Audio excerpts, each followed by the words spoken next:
When somebody loved me, everything was beautiful, and every hour we spent together lives within my heart.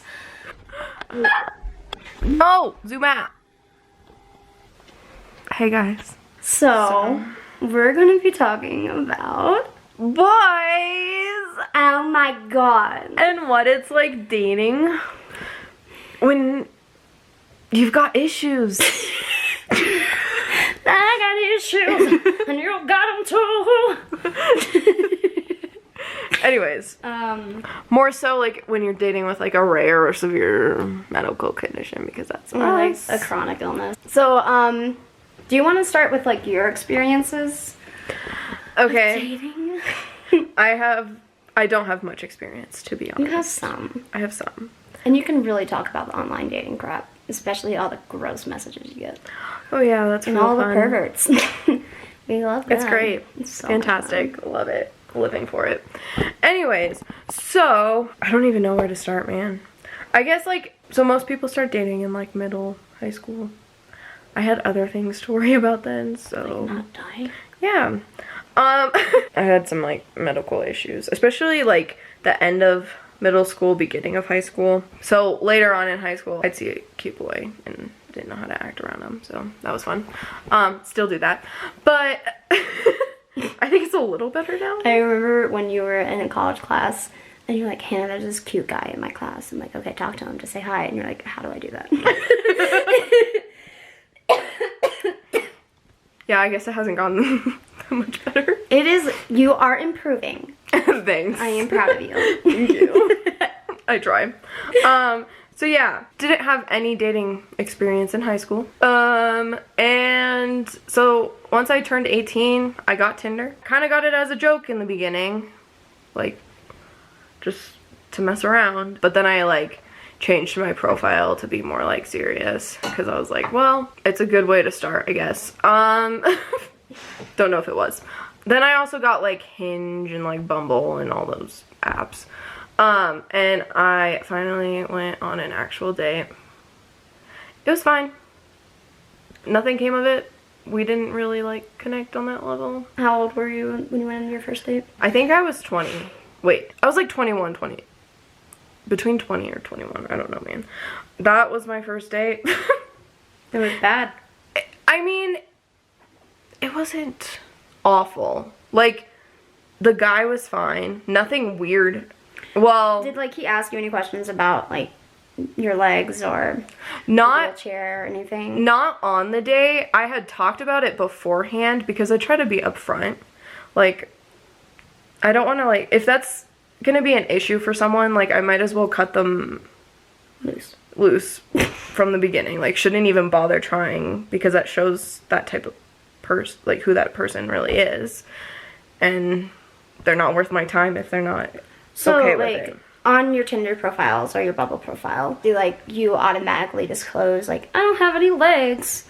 I usually put a joke in my bio about it, and then I have some pictures that like show that I'm in a wheelchair and don't have legs. And you've discussed like having other medical issues. Do you ever disclose that with them as well, or do you just kind of keep that to yourself? I usually will be like, so if, okay, after start, because it's like a whole process.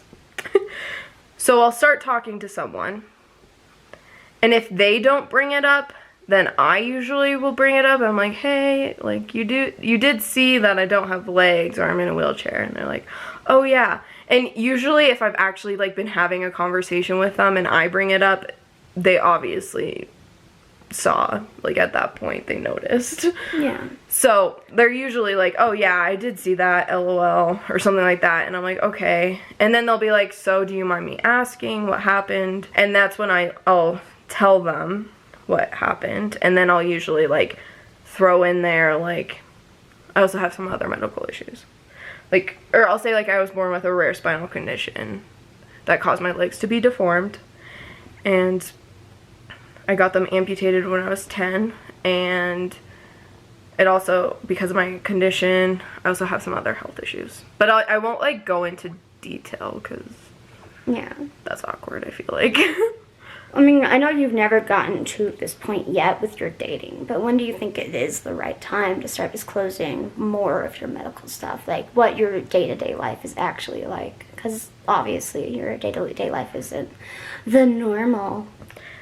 I mean, like, there's been times when, like, I was talking to someone for quite a while, but we hadn't met yet. And something, like, say I end up in the hospital, I'll, like, mention it. Or if I'm, like, Snapchatting them, they'll see I'm in a hospital and they're like, oh, like, what's up? Like, are you okay? And I'll kind of, like, go a little bit into it, but honestly, I have no idea. Like, I feel like I would, like, bring it up as it as it goes. Like, I don't know how to explain it. I don't know. You look at me like, Hannah, how do I say it? You're like, I don't know, man. Girl, I don't know. I'm not you, alright? I don't know. I keep accidentally looking at myself in the viewfinder. Oh no, I always look at myself in the viewfinder. It's awful. But I would probably either as it comes up, like, I might say something. Because I feel like it would go just like, I don't know. It wouldn't go the same as, like, how I would bring it up, like, to friends. Because it is very different. It should be that way, but at the same time, I feel like it's different. Maybe that's just in your head. Yeah, or true. Maybe it's just, what else do you like to talk about with your experience with dating? I mean, so let's get into the fun stuff. I mean, it's not fun for me, but it's like, I feel like it's entertaining for my friends to hear about. So, this is gonna turn into, like, a little bit of a PSA. I don't care how much of a pervert you are. Don't message random girls on Instagram, hey, send me nub pics. No! That is not okay. That's gross and weird. Anyways. But, yeah, I get fun messages and get some creeps through the internet. Yikes, my guy. But, also, there's, like, pages of guys, like, random people will follow me, and I look at who else they follow. Literally, it's all females, and they're all, like, amputees or in wheelchairs. And I'm like, it's like they follow, like, 600 people, and they're all... This is the corner of the internet I've never explored. I never want to. I didn't want to, but I had to. For your own protection. Yeah, so I blocked those people. Good girl. Proud of you. Yeah, don't be a weirdo like that. No. Anyways, so that's fun. That stuff. Oh, goodness. Yeah, so that's pretty much what it's like. I'm still trying to date and stuff, because, not gonna lie, I'm lonely. Same. It's a fact, and that's okay. I've been cuddling my pillow for too long. Same. So yeah, that's what dating is like for me right now. Well, Also, like, why am I so awkward? Like, I hate it. because you're adorable. It's not cute awkward. is It's cute weird. awkward. It's weird awkward, No, though. it's cute. Well, thanks. So now let's talk about your dating experience. What has dating been like for you? So, for the most part, my illness is pretty invisible. Unless I, like, tell people about it or they see me without my makeup on. And that adds a complexity to life that I don't think a lot of people actually understand. Because my day-to-day life is really difficult to do, and it affects me in a lot of different ways. Sorry to interrupt. I guess pretty much all that I've had to deal with like dating and all that kind of stuff has been talking about my more like visible disability. I mean, it counts as all as one, but like I never got to the point of like dealing with like more of my hidden issues. you know, that's hard. I could really imagine. It's like, honestly, it's difficult to just explain to your friends because they can't really wrap their heads around it, which is fine. I understand. Yeah, like they can't help it. I don't even know how to go about explaining how it's like to date when you're me. Obviously, there's the normal problems of dating, which is just complicated, especially when you're in college. So I obviously deal with like the crappy guys in college that you meet who are just like, oh, baby, what you doing tonight? You up? No, I'm watching Netflix and... No, I am asleep, even though I'm responding to you right now, but I am asleep. I'm asleep.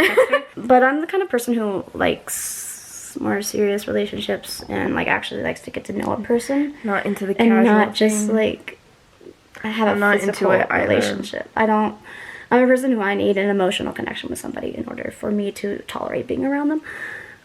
I feel like a major issue just in dating for people our age is like most people just want a casual thing. Yeah. Where you're like, we've gone through so much that we're like, why waste time on that? And also our life expectancy is really short. So. Like, when I started going on dates, I guess, like... How old were you? I never dated in high school. I was only known as the sick girl, and I was like, I'm not going to date anybody who knows me as the sick girl, you know? And I was also, like, a mental health mess and actually a disaster of a person to be around. Focus on yourself. I did. While everybody else was focusing on figuring themselves out, I was figuring out how to not die. And so I started dating a little bit in college, and the first two people I met in my freshman year were just like the absolute worst. But I had this mental mindset that that's all I could get because of my health problems. Like, I thought that all I was deserving of was really crappy men who treated me like I was nothing. Which is not true. Not true. You're a goddess, and Thank you. You deserve way better. You're a goddess. Boop. Thanks. You just touched my scabby nose. Who smells that? I started seriously dating somebody my sophomore year. And it just kind of happened. For me, it's always been like people I kind of knew and like talked to a little bit and consider them friends or acquaintances. And like, it just kind of evolved from there. I think when dating gets really difficult is when they do want to actually consider me as a serious thing. Because then you're like, all right, and then you're like, I need crap. to talk to them about my stuff. But when do you bring it up, you know? Like, when do I start bringing up the fact that I have all these vision issues, I'm in pain all the time, and when do I trust them enough to allow them to see my scars, or see me without my makeup on, or see how I really am when I'm just not, like, on, you know? So, like, when I'm in public and, like, when I'm during the day, I'm, like, on all the time. I'm, like, it's kind of like I'm acting, but, like, it's who I really am, but I'm hiding how I'm actually feeling. Yeah. And so at night, when my body's just dead and exhausted, and it's like I can't be on anymore, I kind of look like a corpse. No, you don't. And it's a really hard thing to like trust somebody to see. Like even with my closest friends, like it's hard for me to trust them to see that part of me. Because, like, I am completely different. Because my body just can't pretend that nothing is happening anymore. Yeah. For me, I feel like I'm pretty comfortable talking about it. Like, telling them, like, hey, I'm not feeling good. But, like, yeah, them seeing it is a completely different thing. Like, I can tell people all I want. Like, I don't care. But, I don't think they completely understand until they see you and in even that when they state. see you, they don't get it. Like, my ex-boyfriend always would tell me, like, I honestly forget that you're sick. I'm like, that kind of pisses me off a little bit. Yeah. Because, like, it's nice to not just be seen as, like, the sick person, obviously. I don't want to be seen as just the sick girl. But it also means that they aren't taking your health into consideration at all. And that's kind of how it feels sometimes with everybody. It's like they don't take your health into consideration because they forget about it because we're great actors. And that's just, it's hard. That's just it. And, like, if I'm going on like, I've been on dates, and some of the first things they say to me when they see me in person is like, what's wrong with your eyes? And immediately from that point on, I'm like, nah. I don't like you. I'm not into this. Like, if you are pointing out that to me the first thing on our first date, you're not the kind of guy I should be with. And it honestly makes it even harder to like go back into dating because it's like, what if somebody else says something? Because this is something I'm super insecure about. And but maybe you should take the opportunity to educate them. Oh, I do. Okay. I always do, but it doesn't mean I like them. Doesn't mean I appreciate it. Doesn't mean I like having to educate people all the time. I am not a teacher. I am a psychologist. But yeah, what else? Because you've heard me talk about my problems with dating before. Am I missing anything here? I'm trying to think. Honestly, it's a lot, so it's hard to remember everything. Seriously. Honestly, what you really need to know is that dating, when you have a chronic health condition, is even harder than dating without one. Because not only do you have the regular stuff you have to freaking worry about. I know, because we all have the Yeah. This world All is those crazy, different and the dating world is absolutely insane right now. And then you add this on top of it. Okay, what would you want somebody who's dating someone with like a chronic illness or medical condition or anything like that? Like, what would you want them to know going into the relationship? I guess what I would want people to know going into a relationship dating somebody with like a health condition is don't point it out.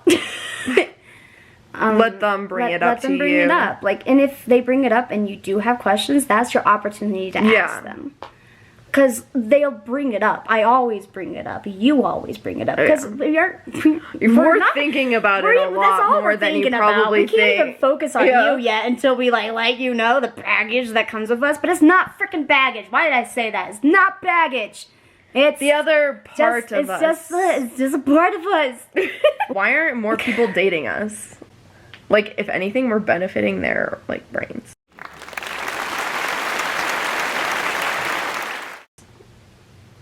You heard it here first. You heard it here first, folks.